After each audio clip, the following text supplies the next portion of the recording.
سوال عرض یہ ہے کہ کیا مرید کو تکلیف پہنچنے سے پیر کو تکلیف پہنچتی ہے؟ اگر پیر کو پتہ چلے گا تو ظاہر ہے کہ تکلیف تو ہوئی.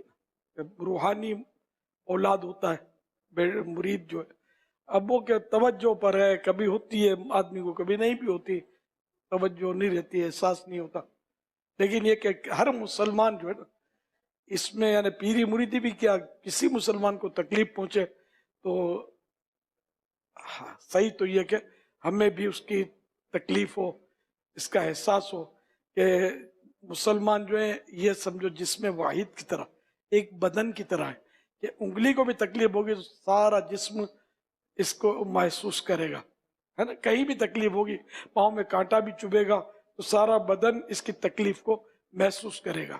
ہم مسلمان جو یہ سب سمجھو جسم واحد کی طرح ہے. جو واقعی حقیقی مسلمان ہے اس کو تکلیف ہوگی. ایک بزرگ اپنے یہاں چارپائی پر تشریف فرماتے ہیں کہ گھوڑا گاڑی والا نکلا یا کوئی گھوڑے سوار نکلا، اس نے زوردار چابک مارا گھوڑے کو.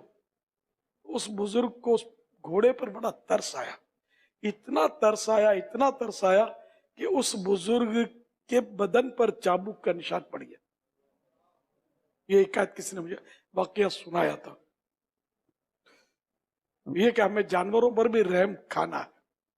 مثال کے طور پر مرید پنجاب میں ہو اور پیر کراچی میں ہو، اس حوالے سے ارشاد فرما دیجیے.